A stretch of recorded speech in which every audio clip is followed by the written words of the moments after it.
Oh man, this is a tough one to make. Hi everyone, this is TAP. Yeah, I just think it's funny, TAP. I just wanted to utilize that. Anyway, Therapeutic Astrology Podcast, and my name is Mannah, and I'm not doing too well, at least not in the area of podcasting and interviewing, which is something I truly love and find, so much joy and satisfaction in. But if you are a fellow podcaster and it's just like everyone is a podcaster in their own right, and a lot of people are doing these podcasts, right? So if you have any experience with that yourself, you will know that it's a lot of work, and even though there might be technical help, then there's still stuff to be done around it, and it takes time. And I don't mind. I really don't mind, because I feel the outcome is way greater than the effort I put in. I just hesitated there. I feel I just hesitated there because there are deviations of that. Exceptions of that. For example, I don't know if you know, but I have this podcast, and it's been around for since 23, so it's not that long. But since 2016, I've had a podcast in my mother tongue, Danish. So I have a lot of experience with things going completely wrong. Completely wrong. And I don't want to get into all of that, because that's just going to fill everything up. That's a whole, not even one podcast episode is going to do for that.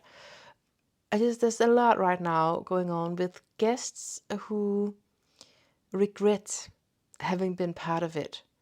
And I don't think that they regret having met me.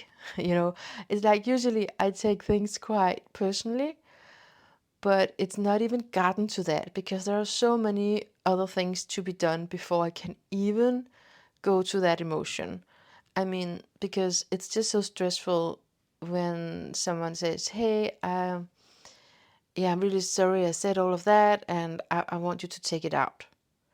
So that's one scenario. Okay, so you want me to take out from 20 minutes into the conversation, and everything I say about past life regression, just take it out, because I don't want anyone to know. Okay, so I have to do that, right? And they don't. I feel this is also like my name, right? This is, in a way, it's I'm hesitating again. In a way. So I'm saying in a way, and there's a disclaimer there.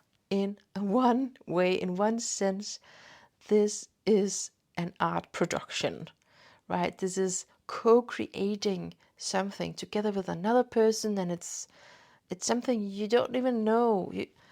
You never know where it's truly gonna go until it's just there. The paint has been thrown at the canvas, and there it was. But in another sense, it's not mine. It's definitely not mine, but in one sense it is mine.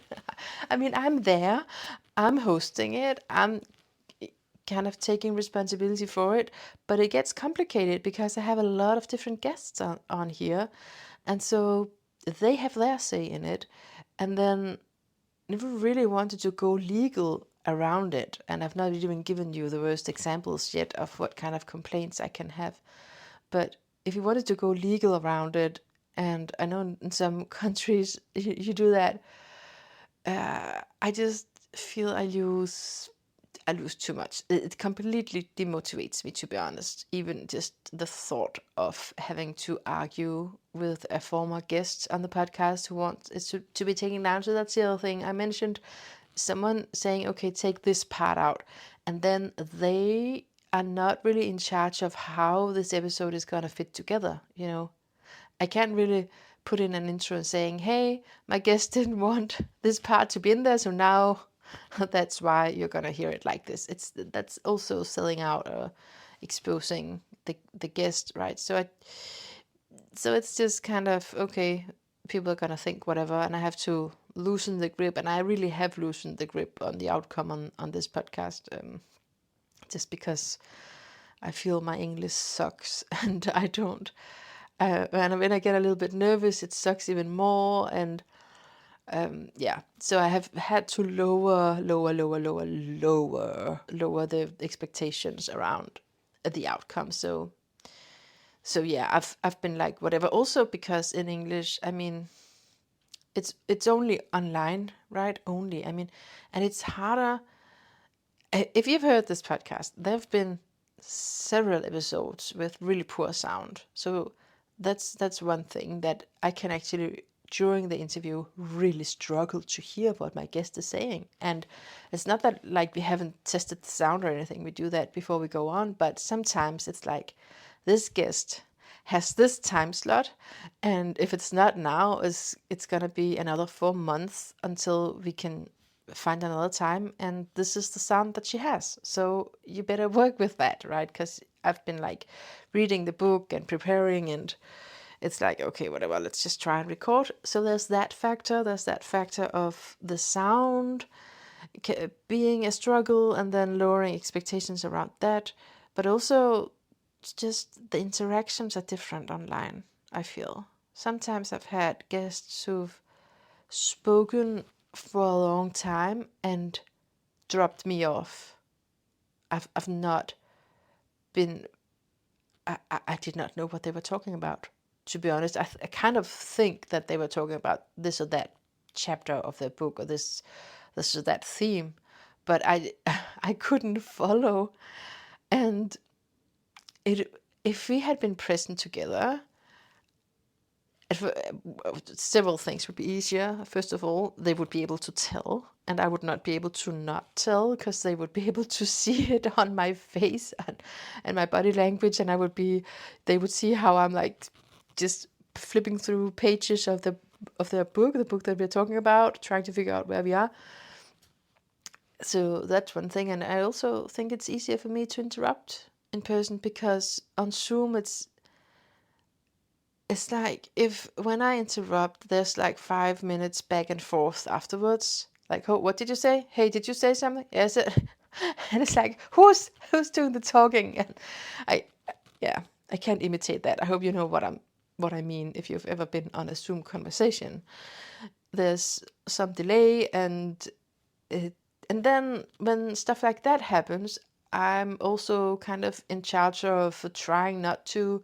I feel responsible for not embarrassing the guests, and sometimes it can be like embarrassing for the guest when there's an interruption, and they might be like, oh, are we still recording? Stuff like that goes on as well. So anyway, many challenges, and none of them are the reason why I feel I truly need a pause. It's not the reason. It's just it takes up a lot of bandwidth to do this thing, and I now have this job full time that is killing me, I want to say. But I mean, life is killing us slowly, isn't it? This is just how it is. So I'm seriously, I'm dealing with my own situation right now. And if you've listened to any of the first episodes of this podcast, you've probably also realized that I'm a vulnerable living creature over here. So, and I just happen to love interviewing people. I happen to love it. And even though I haven't been able to do it, not on this podcast, the way that I truly dreamed of every time. I mean, then there's been times where like, that's what I love. But it's not a lot of them, because it is difficult for the reasons that I just mentioned. And then even some of what you hear is after the guest has removed stuff from it, removed periods, passages of what we've engaged with, and yeah, a couple of times in the Danish podcast, a lot of people, too many people have what is it called? Resigned, not resigned, but I wanted me to delete the entire episode. Just delete it. And I'm like, but I used 80 hours to match the colors and to write the text and to all the things, whatever it is. And it's just the way it is. Because I don't want to go legal around it. Anyway, I'm saying many things at once. I tend to do that.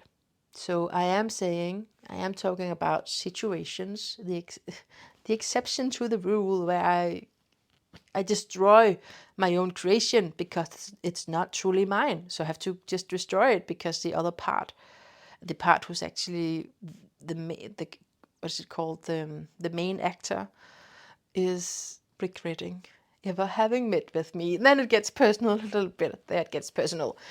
They regret ever having been on my show.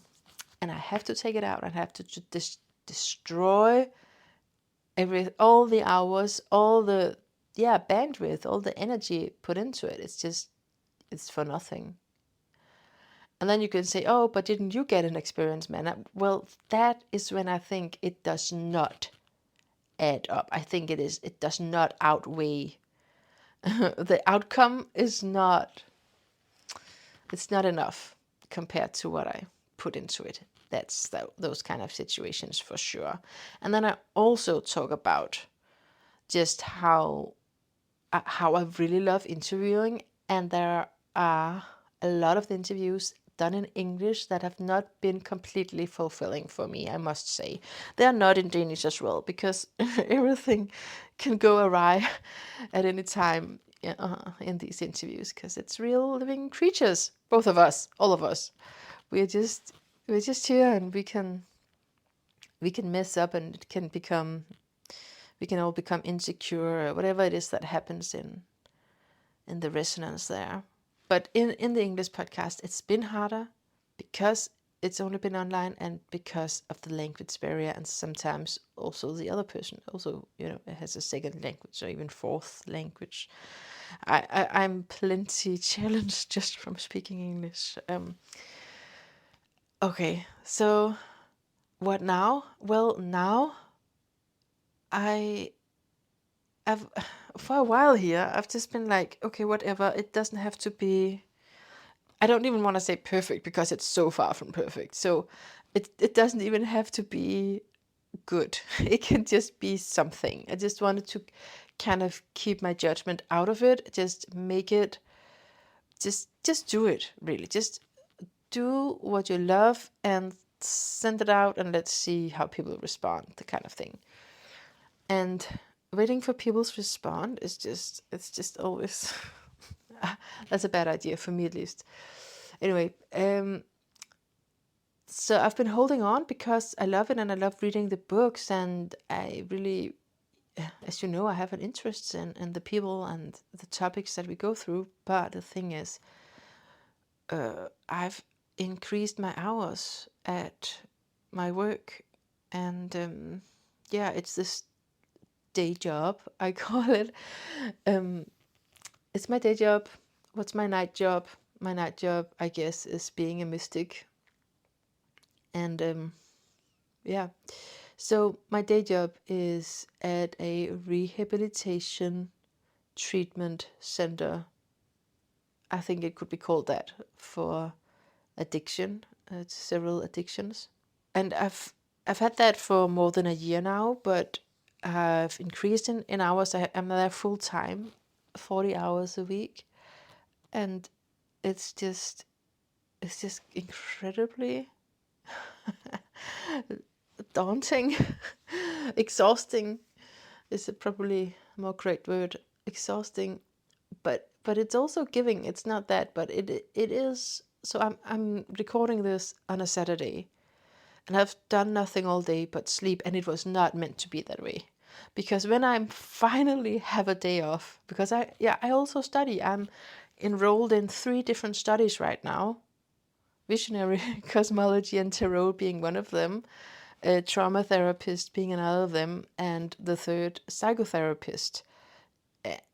yeah, I could even add one more, but I'm just not going to count that for my own sanity. I'm not going to count that one because it's basically a part of the psychotherapist training, but it is the extended version of the psychotherapist training. We could call it that. So I have a lot on my plate, and then I also have the Danish podcast, and then I also have 2 children, and then, yeah, did I mention the work? Did I mention that I also need a rest once in a while, right? It's just because this year, most of this year, it's been part time, and it's been hard, but it's been doable. It's been doable, and I've had time to have clients and all of that, and I don't have a lot of times. I had an online booking on my website. I don't have that anymore because it's just too few times to meet with me. So, this is a very reasonable thing to do, to pause your podcast. And if you had been a very Capricornian person, you would have done it a long time. You've probably never opened it. Anyway, if you've been a very reasonable person, you would have seen this coming. And I have seen it, and I have denied it because there are just parts of me that want to prioritize passion over anything. And I guess that is what passion is doing, and that's why it's suffering. But I can't. I can't suffer. It's not even reaching too many people. There's no one out there being affected by this, really. Come on. Maybe 1 or 2 of you. Thank you for that. Yeah, I'm clapping. Yeah, thank you. But it's mostly my own loss. I'm really aware. It's definitely my own loss. And it's a necessary sacrifice because I'm doing this other thing. But I do hope that I will find my destiny. No, okay. It gets really complicated when we talk about destiny because I have a lot of Pisces in me, and that is the uncontrollable, and there is that faded part of the Pisces archetype. It is kind of all faded. You can't really do much about it. So I've definitely experienced that in my life. And yet I have other stuff in my chart. So there are stuff that I can do, right? I must be creative and innovative and rise beyond my challenges. I'm sure I can do that at some point. Right now, the job is like a big house built right on top of me. I just made that up. It's just literally how it feels in my body. There's a house being built on top of me, and all the things that I was supposed to do on this Saturday, I had to go for a checkup for my bike, like a mandatory checkup for my bike. It's a bike that I'm renting, and I had to go correct my glasses because they're all crooked, and I had to buy food. I had to meet up with a friend. What, stuff that just needs to happen once in a while. And I can't. I've just been sleeping, and I got up originally. Then then what happened? I got up, and then I was reading a book because I'm mentioning to you all of these studies that I'm enrolled in. It's not enough that my name is on a list and that I have to show up once in a while for the classes. I have to study. I have to read stuff. I have to do assignments. And so I delved into some of that, and I fell asleep. And I'm actually not remembering right now if I did share around my dreams on this podcast, but I'm having a mix of prophetic and very just annoying dreams. That's what I have. The annoying part is this happens quite frequently with me, and it's happened today, where I fall asleep and then I know that I'm asleep and I cannot wake up. I cannot wake up. I cannot wake up. and I dream that I cannot wake up. And I dream how distressed I am that I cannot wake up. And in this dream, I just saw the clock going forward, just okay, it's now 4 p.m., 5 p.m., 6 p.m., and the day is gone, and I'm just sleeping, and I cannot wake up. Can you feel the agony? Can you feel the despair? Can you feel the frustration? I just want to get out of there. And yeah, I'm not gonna go more into that dream. There was different people entering that sort of dream, but that was most of the dream was me being locked in there, and that happens, and that is the annoying part.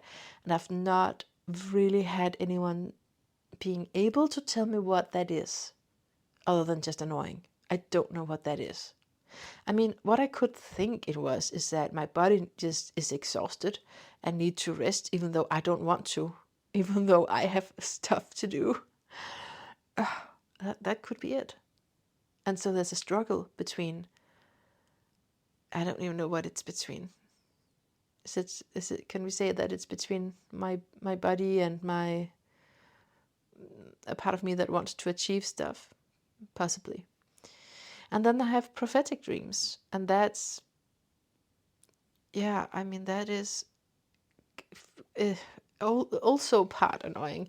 I mean, it's good because it's kind of cool, and I think I do feel kind of like a little bit like a rock star. I don't talk a lot about it with. I mean, the places that I've talked about it is either on this podcast or the Danish podcast. I don't really share it with my friends because it just seems arrogant. But once in a while, I do share it with a coworker when there's something. And so what it is it is. How should I say it? I dream up what's going to happen. So I will see a face that I know who is, and it's someone who's not currently in my life, but then that person is going to show up, right? And that's the story of it. That's really, I mean, you can just fill in the blanks there. I don't have to overshare here, over explain it, but it is, yeah, I mean, a part of me is like, this is kind of cool, and another part is, but it's really annoying because this can also happen just before I have to go to work, right? I'm really struggling getting up in the morning and going the route to my job. That's a daily struggle. I've had to overcome just the feeling like I just wanted to quit because I couldn't manage to even get to work. But I think I am past that now. But what happens in the morning is not every morning, but it can be when I have those dreams. It is kind of similar, like I said before, like I can't escape. It's like it's holding on to me, and it's kind of teasing me. Like I can see the visions. I can see I'm awake now. I'm awake. I'm in my bed. I know I have to get up, and then I can see. It's often faces, a kind of contours, kind of the outside forms of people. It is always people. I almost said people or places, but I don't think it's ever places. I think it's like always people, and what it can also be is names. People, names, and then also symbols. But these symbols, I rarely understand them once I'm awake. It's like that in between. I see it and I'm saying to myself, yes, I know what that means. And then I wake up and then I do not know what it means. And it's hard for me to retrieve the symbols into, even though I work a lot with symbols, it's just, yeah. But names and faces, definitely, I can remember that. And I can remember like the context of that face or that body. And it's telling me something. Like, okay, some examples can be at that drug rehabilitation center I work at. I've worked with I worked with a client like a year ago, 8 months ago or something, and he was out of there, of course, and then because they are there for around 3 months at the time, and so I dream him up the other day, and a couple of days after, my boss is saying, oh, he's coming back, he's relapsed and he's gonna come back. And this is, yeah, it's just as a simple thing that I will dream that up, and then they will, without my wishing it or anything, they will assign him to me, so I will be his therapist. So yeah, I don't know why it is, but I know that it is going on. And I also know that rock star quality of it, that kind of, oh cool, I want to have like that extra ability. That also makes me want it. So I'm very willing, I'm very open, and I'm asking for it also. After it started happening, I've been asking for it. I've been like, okay, what's next? What have you got for me? Okay, yeah. So what is my destiny? I'm really in. I feel so fragmented around even having this job, but I have to just go with it. That is the Piscean way. I have to go with it because there's a lot of love there. I'm very connected to my heart. I'm very connected to my demons. I mean, I need to look inside constantly, working with people who's really challenged. So at this point in time, that is, there's so much hope for the future, for sure. But there is a lot of trauma. People have been through the worst things. Yeah, just the worst things, really. So there's that, breathing in a lot of traumatic memories all the time. There is that difficulty, but I also really love working in that field, for sure. But I'm not completely utilizing my extrasensory abilities, if you want to call it that, or even just, astrology, right? I actually did qigong with them the other day. There's a lot of group therapy, and there was a group therapy that had to be cancelled for some reason, and so instead, I yeah I did qigong with them. I just said, this is breathing exercises, nothing too strange about it, but of course it is based on Taoistic principles, Taoism, and yeah.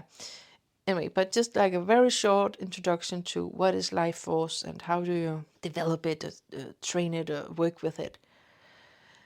And we went outside. This is central Copenhagen, and it is so busy. And just when I speak about how busy it is, like I feel all my cells just want to leave the city. The city was not meant for me, except that's where people are, and I'm meant for people. Okay, so I take them outside. There's just a little small lawn there, and just a little bit of grass that I can say, okay, I think this is sort of nature. There's buildings right next to it, and there's also a swing. It's not a whole playground, but there's a swing, and then there's that grass. But I'm like, okay, I think we should go outside, do this so you get the experience, not talk too much about it, because I know it sounds weird, but let's get the grounded experience outside. Also because there wasn't enough space. If you've done Qigong, you kind of need some space there. At least that's kind of cool when you can have that. So we go outside, and it's not a lot more space, but it's more space than inside that room. And I invite them to, I just guide them to, I don't even ask. I'd say, this is the first challenge. You have to take off your shoes and socks and just ground. It's a good weather. And so just ground your feet on the grass. This is such a natural thing. And there's so much evidence that it has a healing effect, grounding yourself, right? But even that first challenge, only 3 people, I don't know how many we were, I think 11 or 12. I think maybe we were 12, yeah. 3 of them did it. It was just already the first thing was too much for them. Okay, they couldn't do that. And I was like, okay, that's fine, but just consider if you want to do it during the session, please just take your shoes off and try it out. If you feel like it later on, okay. And then we start out, just breathing exercises and for the middle element.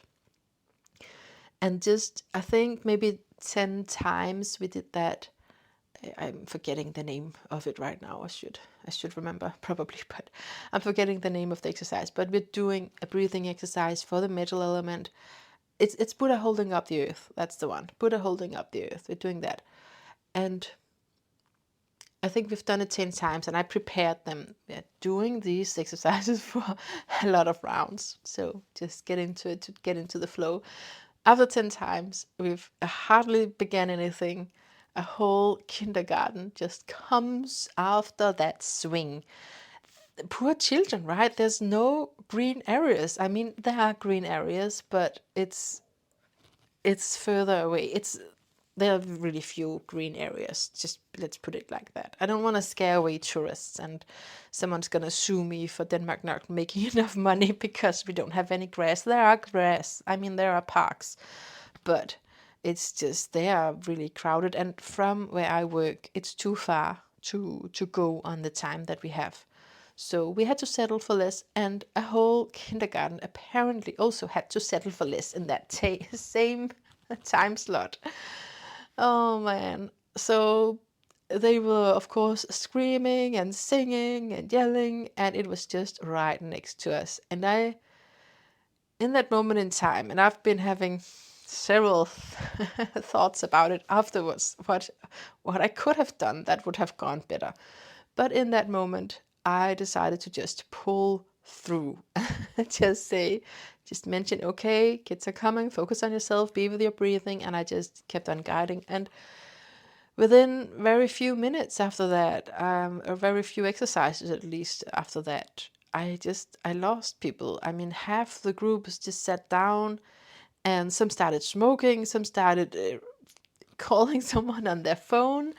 This is like a class, like we're doing a class, right? So I did set some boundaries with them, and of course they were not allowed to smoke and and call someone on the phone during qigong. Of course they were not allowed to do that. So those rules of conduct, some are still learning. Anyway, I think we continued around 40 minutes.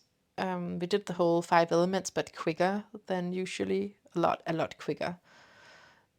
And then I called everyone together, and I had some feedback. Of course, people were saying that they couldn't focus, and so I've been thinking I should probably just have called it and say, okay, there's a kindergarten right here, all the kids. We should probably just go back in. No, but there was a few of them who enjoyed it. But okay, why am I sharing the story? It's not even that much of a fun. I don't know what the climax is. That's probably the one just calling someone during qigong class because he was bored. That's probably the climax of the story. No, I'm sharing it to say I have skills. And it's not like I have enough skills. I don't at all have enough skills. I want to, because I'm doing this all the time. I'm doing this drug rehabilitation all the time, and I'm exhausted. So I don't feel like I'm at my maximum of what I could know and what I could do at all, because I feel drained all the time. So I feel I want to study more. I want to know more. I want to go deeper into Taoism. And so it's not like that. I'm not saying I'm done at all, but I am saying I have capabilities, and usually they are not used at work. And this is just an example of me trying to use some of what I really love, and what is bringing a completely different perspective on reality. And I didn't even go there. I just had a few sentences about life energy and how everything consists of the elements, and it didn't go really into it. But even that was too challenging to the people that I'm working with. And I have to consider that. Of course, I have to consider there's a first time for everything, and the kindergarten had its effect on, yeah, creating that failure. But yeah, I think it does.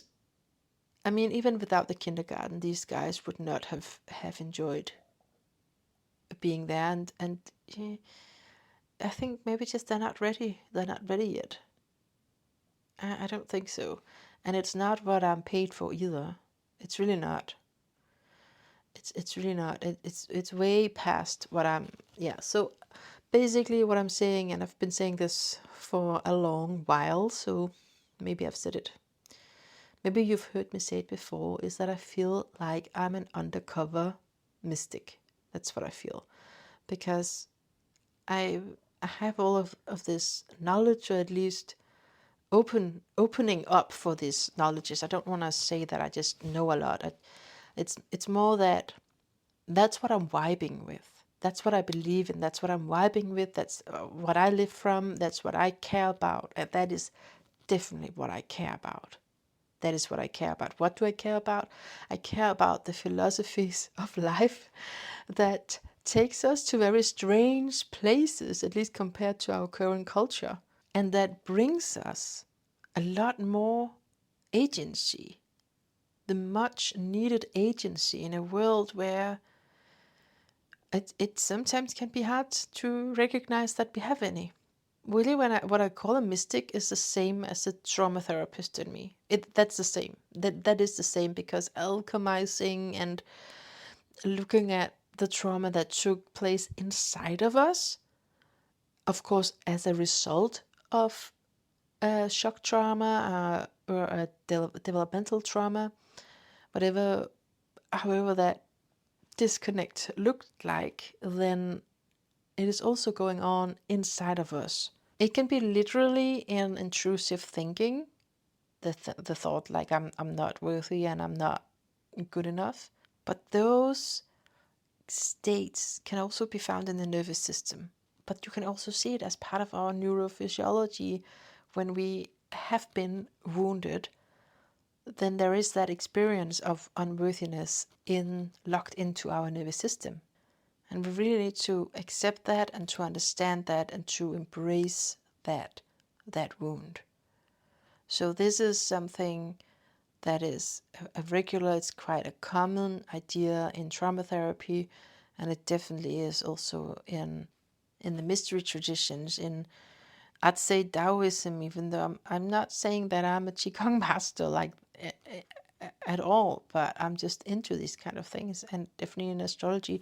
But in astrology, you kind of have to read your own moral into it, but in evolutionary astrology at least, and in everything that I study, I feel it is about self-knowledge, it is about self-acceptance, self-love, and how we are connected, interconnected nature.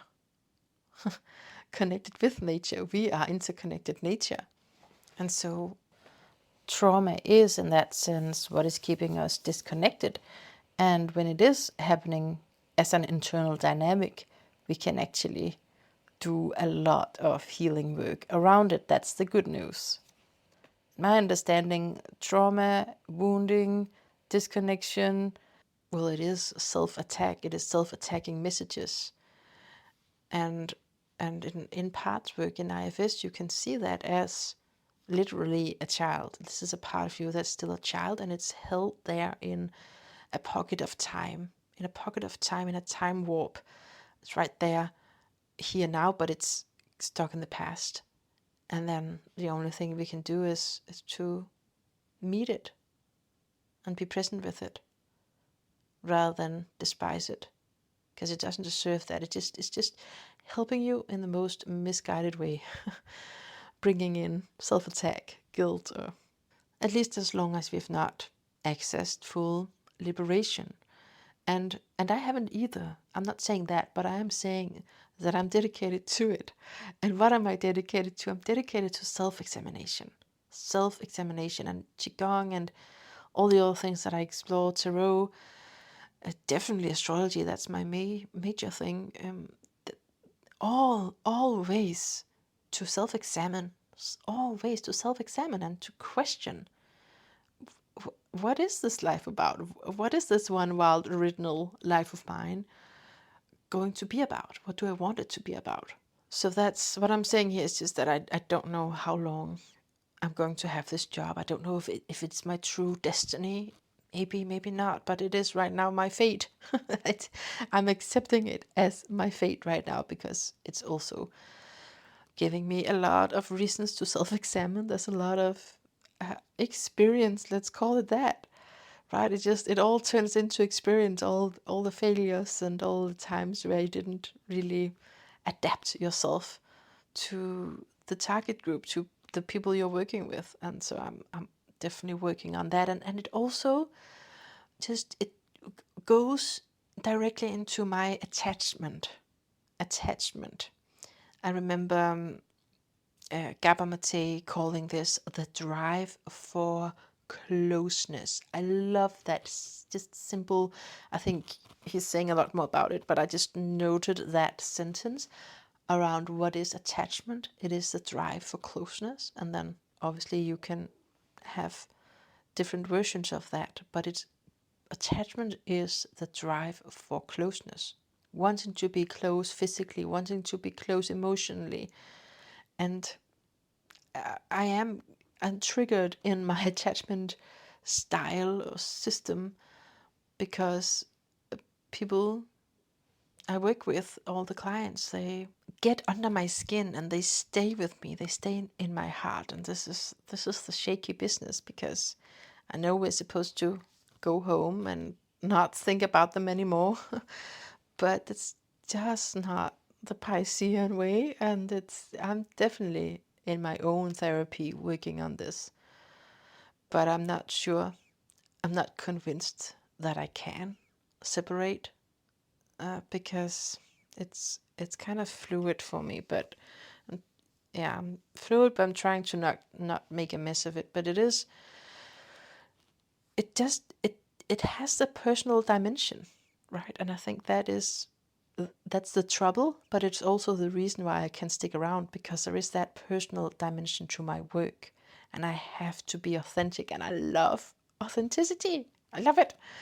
So yeah, and I also think about what it is that they trigger in me, the people that I'm therapist for and addiction counselor for. They have not had reliable adults to take care of them and to connect to when they were younger. I mean, there are all kind of versions of this. Of course, some had stable parents, but then there was this and that trauma that came later. So it's not a fit all what I'm saying right now. But at least right now, I'm working with someone who's several who has not had those reliable figures, because they were also substance abusers, right? Their parents were substance abusers. And what I feel often is that what they have lacked, and that they don't know they're lacking, is kind of being evoked in me. Even though they don't say it, they don't even know it's so unconscious, but it's getting evoked in me. And then I have to cope with that. I have to be aware of that, and I am aware of that.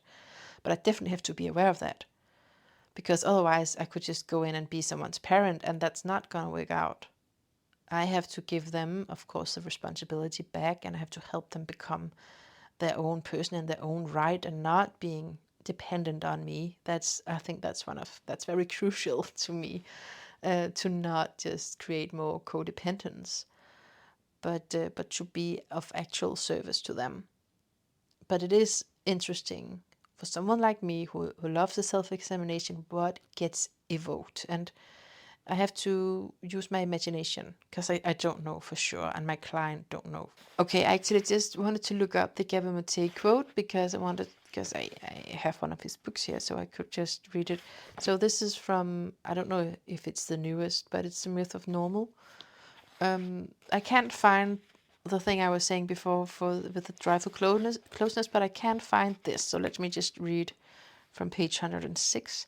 What distinguishes our earliest attachment relationships, and crucially the coping styles we develop to maintain them, is that they form the template for how we approach all significant relationships long after we have grown out of the do or die phase. We carry them into interactions with spouses, partners, employers, friends, colleagues, into all aspects of our personal, professional, social, and even political lives. It follows that the attachment is a major concern of the culture, as we see in a trivial form in popular media gossip about who loves, leaves, or lies to whom. Attachment, along with attachment frustration, as in the satisfaction that we, along with Mick Jagger, can't get enough of, is never far from our minds. And he says that the elemental root of authenticity is the Greek autos, or self, closely related to author or authority. To be authentic is to be true to a sense of self arising from one's own unique and genuine essence, to be plugged into this inner GPS and to navigate from it. A healthy sense of self does not preclude caring for others or being affected or influenced by them. It is not rigid but expansive and inclusive. Authenticity's only dictate is that we, not externally imposed expectations, be the true author and authority on our own life. Wow. When I read something like that, I'm always like, okay, I am going to quit my job. But there are more complicated things going on for me. But I definitely know the whole trauma field that is growing also in the established world, if you want to call it that. I mean, just like established versus alternative or spiritual. So the trauma field, trauma therapy field is growing, and I want to be part of that because I feel I can use my mystic. I feel I can use my spirituality in that field because it is alchemical, and it is that you go really deep. So that's why it's not like a dream job because I'm so exhausted, and it's a low pay as well, but it is closer than, for example, works that I've done before, jobs that I've had before, where it was just about getting people into jobs, stuff like that. So I'm closer, right?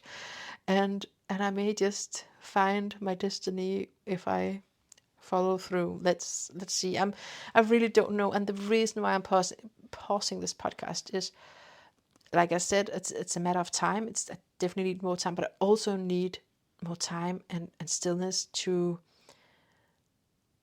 be aware of what is going on in my current situation. What is the water that I swim in?